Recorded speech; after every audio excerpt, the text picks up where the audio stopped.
Can you hear us now, Ed? Okay, everybody, welcome to day number 2 of our employment workshop. We're focusing on resumes, but today we're going to focus more on the telephone interview because that is a follow-up. How's the weather in California today? Right. Did you guys have any rain yesterday? Long Beach is not. Day before. Okay, that sounds like Rose is on the phone. Yes. Yeah. Hi, everybody. Oh, hi, Rose. Rose is in Long Beach today. How's the weather in Long Beach? Yes, I'm in Long Beach. How's the weather? It's hot. Hot. Okay. Yeah. Well, yesterday we had flood warnings here, flash flood warnings. So we had a typhoon, sort of, for a very short period of time. Monsoon. That's right, a monsoon. Okay, thank you, Mark.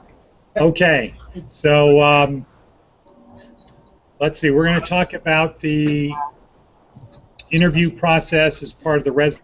We're going to do a little bit of follow-up. We're going to get prepared. Thursday, Friday, we have a big job fair for the downtown project, and we want to make sure we do our best. And so we're all going to benefit from that. It's better to be prepared. And I encourage everybody in California to post your resume on the downtown project community in Google+. This is an invitation. No, this is a community where you have to ask to be invited, right, Rob? Or can we invite people in California? Okay, so we can invite you, or you can ask to be invited. It's just a thing of good exposure and good practice. Overcoming nervousness is one of the big important parts of the interview process. If you act like you're nervous, you're not going to be doing the best job that you can. So then also, I wanted to, before we started, we were talking about these last 2 weeks have been tremendous in terms of employees moving moving up to better and brighter things. So yesterday, Shannon, our intern, not really an intern, more than an intern, but she started as an intern, just got offered a great position with the Democrat Party for a candidate that's running here for U.S. Congress, Aaron Bilbray. And so Shannon got an offer that was just too good to pass up. We have mixed feelings. If Aaron Bilbray wins, Shannon will go on to be part of her staff. If Aaron Bilbray loses, then Shannon will be coming back. So we have mixed desires whether we want Aaron Bilbray to win or lose. Shannon was very good and talented, and we were lucky. Of course, Crystal, is it, Rose, is it the county or city of LA? It's with the county. Okay, with the county of LA, Crystal is still the instructor of record at Larson, but she's gotten a great position with the county of Los Angeles, which is one of the top, maybe it's the largest county in the country in terms of population, or it's at least in the top 3, right? 25 million in the county? Wow, okay. So, great opportunity for Crystal. Stephanie is going to be heading to Sacramento, and hopefully, possibly, we could open a campus up there in Sacramento for the school. Let's see, who else? Oh, our instructors, our new instructor's aide, Dave, our new soon-to-be instructor's aide, Dave Bergeret, unfortunately got caught up in a bad thing that happens at Casa Grande. One of the bad things about being in prison is you can be an innocent bystander and still suffer the consequences. Right, Rob? Every day. See it every day. So that's one of the problems about being in prison. When I was at camp, they have a trick they like to play, which is free dental. The problem is you don't get to have free dental at the camp. You have to go back to the institution for free dental. And the problem there is once you leave camp, you might not come back. And something might happen on the yard and you just don't know.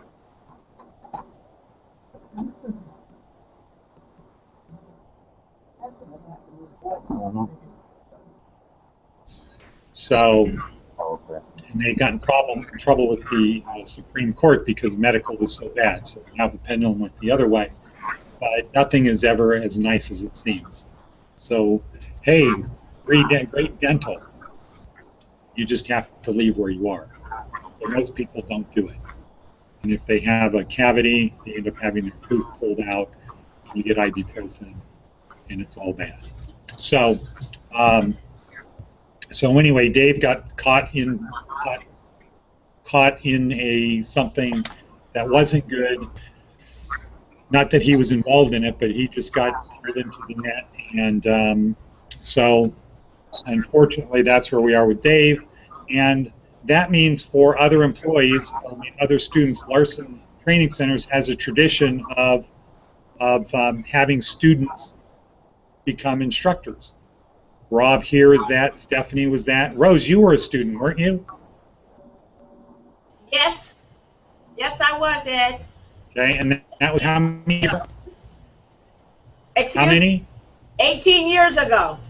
Wow. Okay, Rose was a student at Larson 18 years ago, and then now became an instructor, and now she's, in some senses, my boss. So, next. So anybody who's interested in that's in Santa Fe Springs or Long Beach or even down here, the best way we can grow is by having students who know what we do and who are passionate. So that's that story. Now moving on to the interview process. What did we learn yesterday from resumes? How important is a resume to getting the interview? How important is wrong? How important is the resume to getting the interview?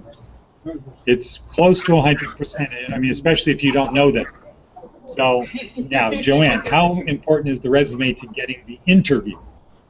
In the interview, it's 100%, but on the thing, it's 7% is the most. That's how much they look at it. Okay, yeah. So in terms of getting the interview, your resume could be 100%. Right. It could be less than 100% if you know the people. Like Tony, who graduated last week and has a job working for a trucking company. She had to prepare a resume, but they hired her because of the people she knew that worked there.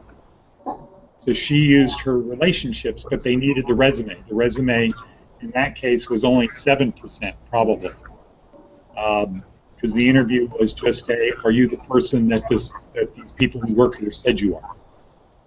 So she did her job very well on her employment plan. What's another reason the resume might not be that important to getting the interview? Because they look at over 500. Okay, what's another reason? Okay, what's another reason? Hint. Hint. We just saw a video. Well, okay, so the resume doesn't become important in the interview if there's a step in between, which is a telephone pre-interview, right? Because in that case, your resume didn't get you the interview, it got you the pre-interview, or the telephone interview, which isn't really the interview. As he said, this doesn't get you the job. The telephone interview doesn't get you the job. It's not really a job interview. It's a interview scheduling interview, right? It's an interview scheduling interview. So your resume doesn't help you get the job if there's a pre-interview, telephonic interview, right? What does it help you get?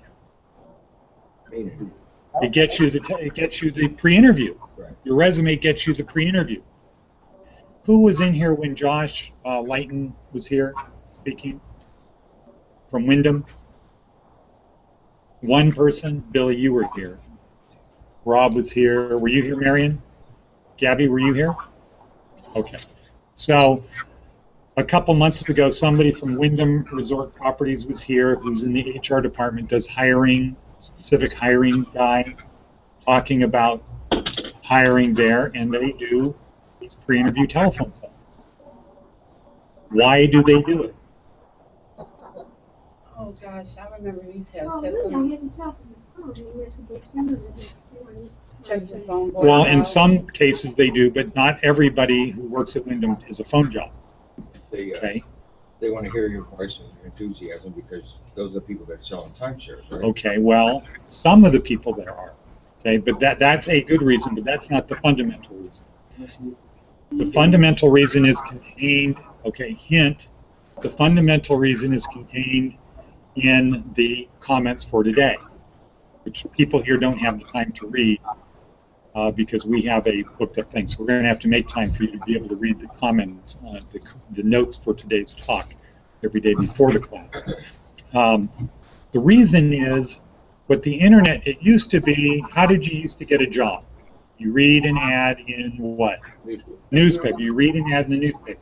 And then what would you have to do? You'd have to apply, and how did you apply? Get your application. Yeah, and how would you get it to them? Go there or mail it to them, right? Okay. Now the internet, so not a lot of people would send. You had to be pretty committed, right, to apply. If you had to read the newspaper, understand what it said, type something up or write something up, fill out an application, do whatever, figure out where to mail it to, get an envelope, lick the envelope, put a stamp on the envelope, put it in the mailbox. You had to do a lot of things in the old days. So that was a natural process to get people who were not really committed not apply. Are you going to send out 50 resumes a day if you have to get 50 postage stamps and 50 envelopes and 50 pieces of paper? You gotta go to each one of those places to pick up the application too. Okay. Are you going to do that? No. Okay. Now, if you just have to go online and click, is it easy to apply for 50 jobs? Yeah. So in the old days, the people doing hiring could put more energy into it because only the people who were really interested would take the time, not only, mostly the people who were really interested would take the time to apply for a job. Today, 400 resumes is not out of the question. 400 people applying for a job is not out of the question. So, employers, so the playing field got tilted this way towards the applicant, right? It was easy for applicants to apply to 50 jobs a day. But it was harder for employers to screen for 50 people per day. Good morning. So, what happened? What did the employers started doing things to re-level the playing field? And one way to re-level the playing field is a pre-interview telephone call. Okay? And that's where you've gone through the resumes and you say, I'm interested in calling this person. You call the person on the phone. It could be under the guise of scheduling an interview, or it could be very straightforward. Before I bring you in for an interview, do you have time for a talk right now? Okay. Phone talking about, hey, what's up? Okay, yeah. So now, thank you, Joanne, but you're jumping ahead. Thank you for the high level of energy. What did Tony Robbins say? Thank you for that. But you ruined my timing. Okay, so now that reminds me of an important thing to know. In law school and in law enforcement, they teach you about the law. There's two parts about the law. There's the letter of the law, and there's the what? There's the what? Huh? Okay, so anybody here who's had any interaction with the police, you really need to know this, so write this down in your books. There's the letter of the law and the spirit of the law. Cops are trained to apply to have discretion as to when they use the letter of the law versus the spirit of the law. For example, the letter of the law says you're not allowed to cross the street except at an intersection or a marked crossing. Okay? That's the letter of the law. So what if they follow the letter of the law and they see somebody walking across the street, what are they required to do? Huh? Turn the lights Supposed to on. get on those. Give you a citation. Because the letter of the law is if somebody is breaking the law, give them a citation. But they have discretion. They have what's called the spirit of the law. So, for example, if this is deserted street that nobody ever goes down, there's not a car for 10 minutes, and it's a really long block, and the crosswalk is over there, but the store is right there, and a guy's walking across the street to the store, and a policeman sees him doing it, the spirit of the law is we don't punish people for doing things that have no negative consequences. That's the spirit of the law. The spirit of the law is not punish people. The spirit of the law is What you say? protect people and make people's lives easier. So the cops have the ability to use the spirit of the law. You get pulled over on the freeway. They don't. The letter of the law is you give you a ticket. The spirit of the law is use your discretion. What's the right thing to do? Okay. So here, so cops need to become pragmatic, meaning what should I do now? What's the best thing to do? What's that? Best thing to do right under these circumstances. They need to be pragmatic. And one of the things that you need to learn to be a great employee is to be pragmatic, to do the right thing at the right time. And sometimes the right thing is different depending upon the circumstances. Oh, I know that. But So, an example of that would be when it comes time to dealing with telephone interviews. Hello in California. yes. Okay, good. Just checking. Just wanted to make sure we're on the same team. If your phone rings and you don't know who's calling, in the spirit of being a good person, what should you do? Answer it. Why? Because somebody wants to talk to you, right? But pragmatically, and what we saw from this interview, that could be the worst thing to do, right, in a telephone interview. Okay? So let's play out the scenario. You apply for a job, they decide we've got so many people applying for this job, we're going to do a pre-interview interview on the phone. I'm going to call the guy up. When Josh was here, he gave the example of call somebody at 9 o'clock in the morning, and they answer the phone. What is it? Okay. Now, what's Josh feeling? Okay, I probably am not going to call that. This is probably going to be a short call because this is not the kind of person we want representing Wyndham. Somebody's clearly calling this guy because he answered the phone. He knows somebody's calling. He doesn't know my number, so he doesn't know it's me.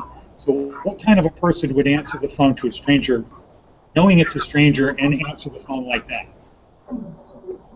Probably not somebody who works at Wyndham. Okay? Probably somebody's not up before 9. So pragmatically, if you don't know who's calling and you think it could be somebody calling about a pre-interview, don't feel you need to jump on it and say, well, they're never going to call me back. Guess what? They're used to getting people's answering machine. They're used to people calling them back. Proper planning prevents what? And so this is something you learn in law school. Except it's the proper planning prevents the 6 P's. In law school, they teach you the 6 P's. Here, it's proper planning prevents poor performance, the 5 P's. What's the 6th P? Piss, right. Piss poor performance. So since we learned that in law school, I can tell you that here. That's a secret of law school. All right, so be prepared. If somebody's calling, if you're looking for a job and somebody calls, you don't recognize the number, Let it go to voicemail. let it go to voicemail. But what's the key thing there if it goes to voicemail? Again, no, not necessarily to call right back. You want to do your research before you call the guy back, Prepare yourself. right? Well, I would, okay? But what's the important thing to do?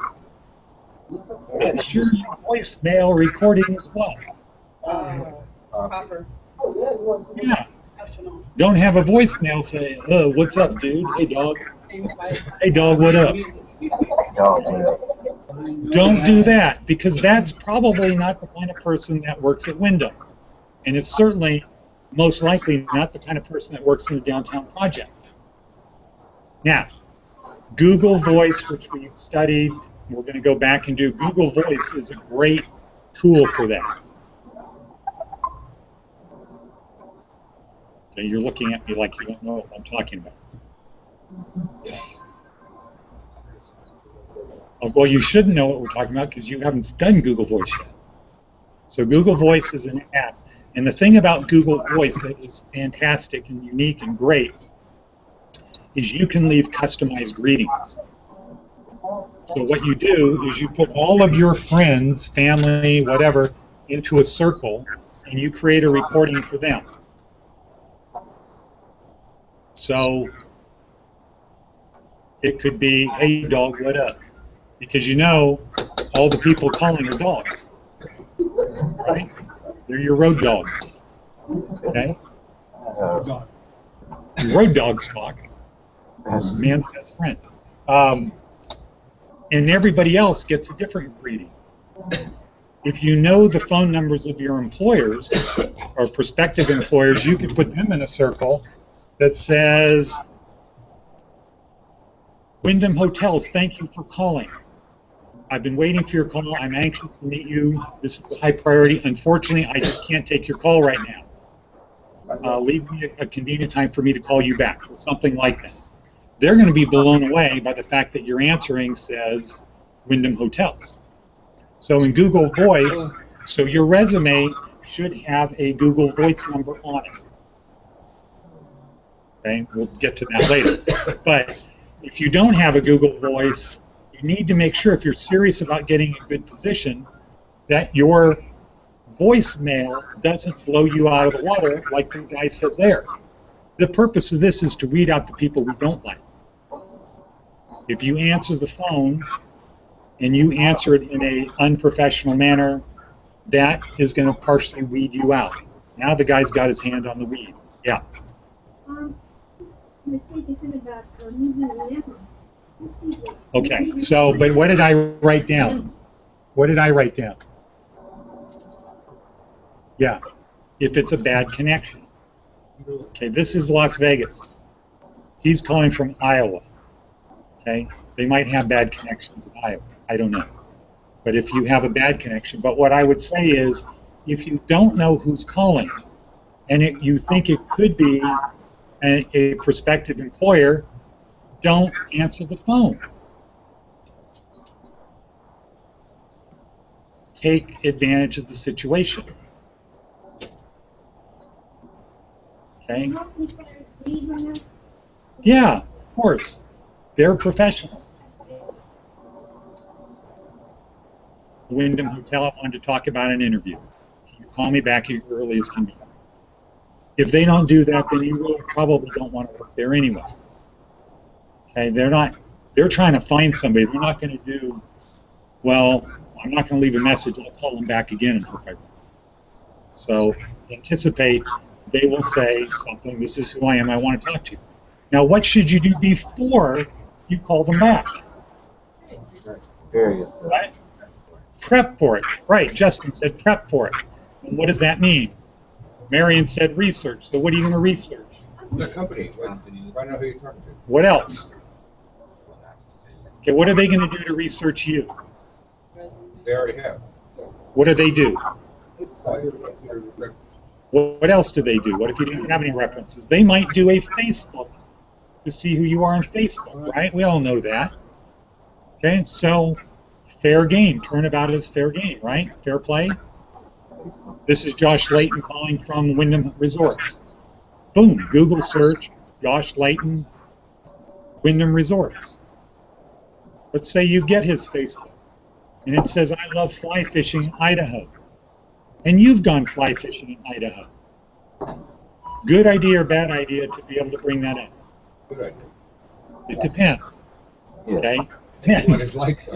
So, Right. is it good to say, he says, you call him up, Josh, this is Mark, you called me, I'm calling about the interview. Hey, how about that fly fishing in Iowa? That's a little too early. Okay, right. Okay, so timing is everything. Yes, What ma'am. about like how companies done, like facts about the company? Talk about You that. need to do your research on who you're calling to be prepared. Be prepared.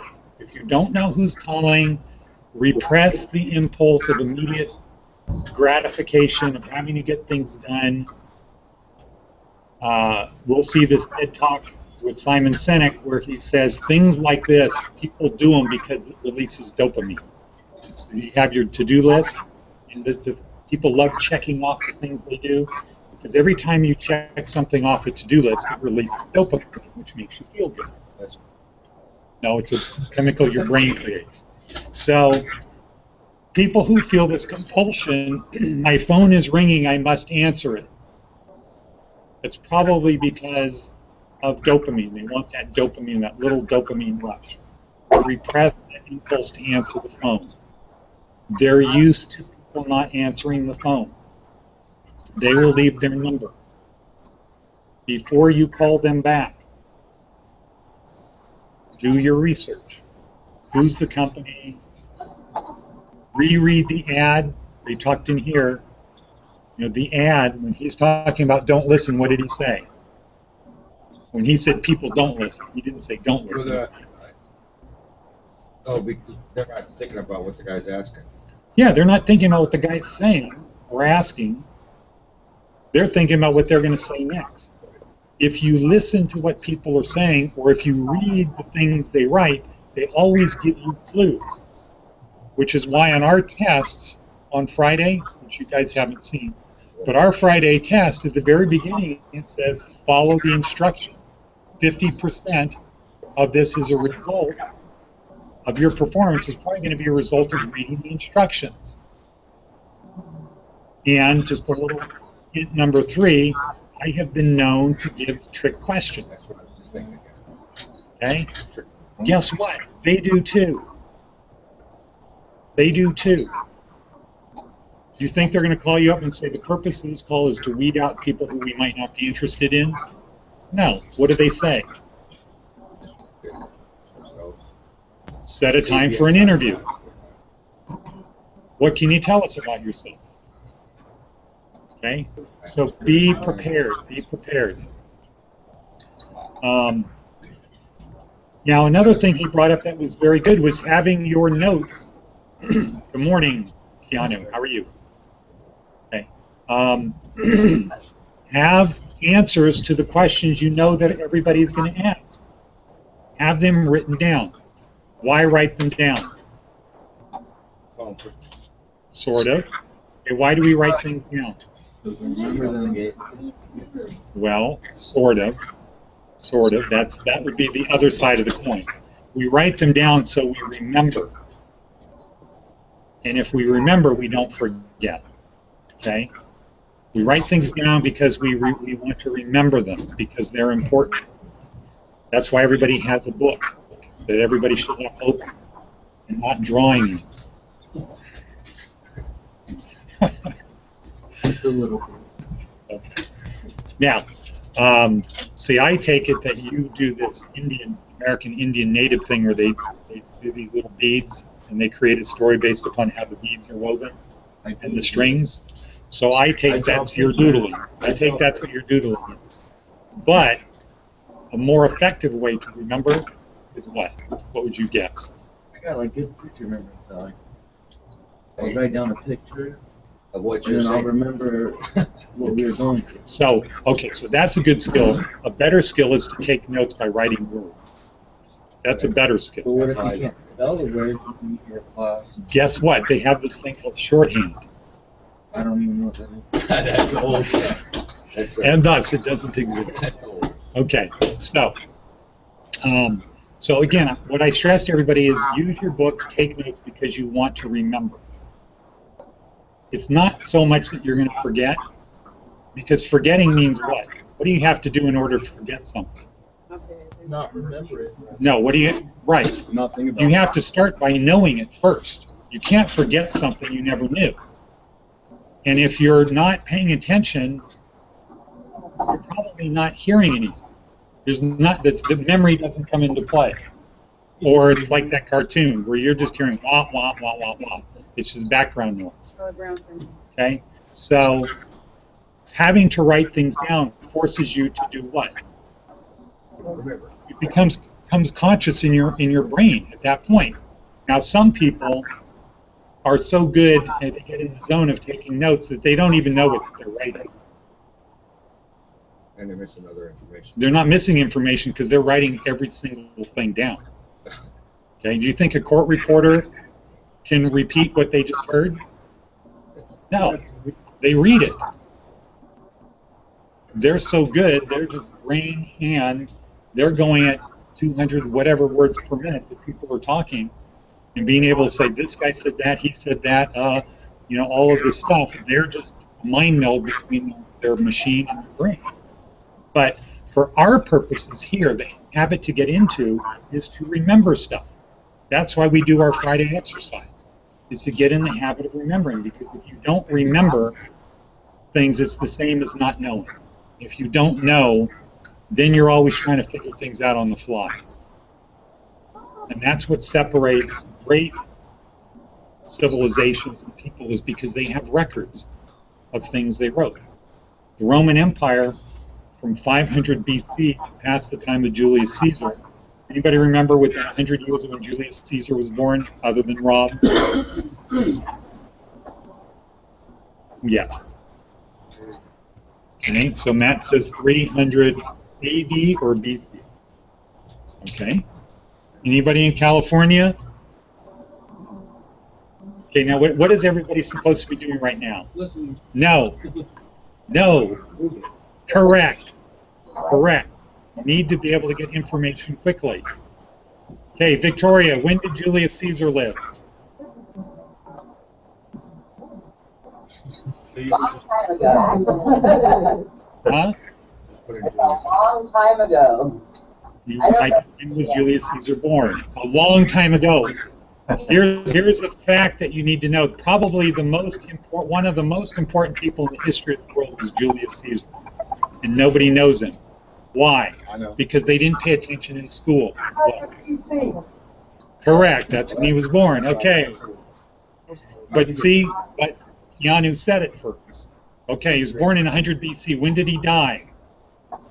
What month? Everybody should know what month Julius Caesar died. March. March. Why do you say March? I said March. Why did you say March? When is that? When is that? When is that? When is the Ides of March? Sometime The during 15th, approximately. Okay. So these are things to know and remember. Huh? March 15th. Correct. And did anybody know in your book you have Mark Antony's speech?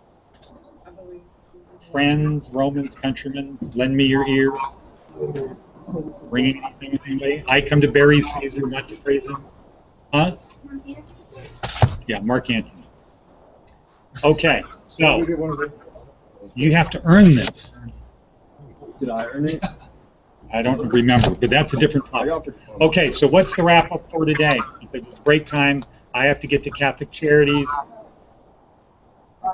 What's the wrap up? What's the summary?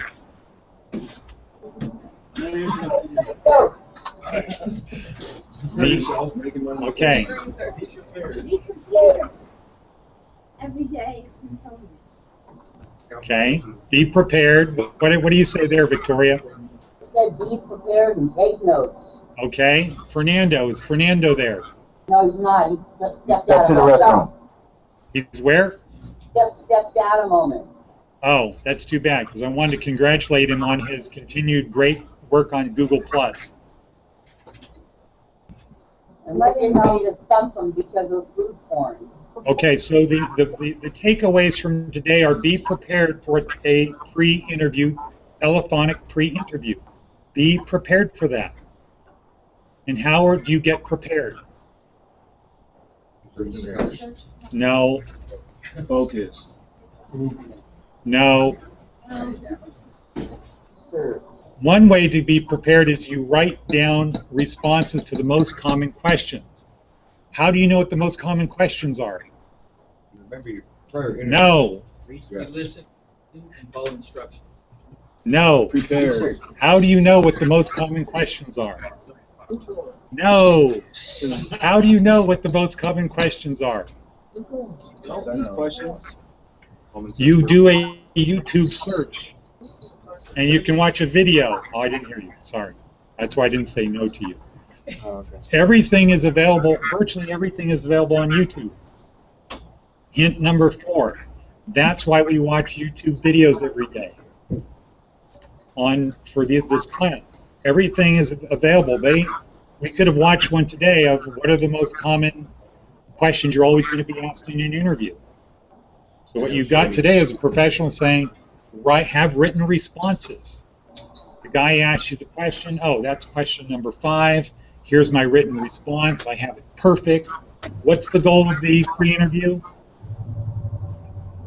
Correct. No, your goal is not to weed yourself out. Second interview. To get the interview. Okay, it's not to insert gun in mouth, pull trigger. Okay, That's different. that's a different goal. Yeah. Okay, that's if you don't want the interview. Yes, that's what happens when you don't get the job. Okay, so thank you very much in California. We're going to pick this up tomorrow. What I would like everybody to do is post or send me their resumes so we can go through them and critique them so that they're perfect for Thursday and Friday's job fair. Any questions in California? Any questions? Good. We're good, Ed. Rose, it's Okay, good. thank you. Thank you, Rose. Bye. Bye. Bye. Hey, everybody, break time. Bye, everybody.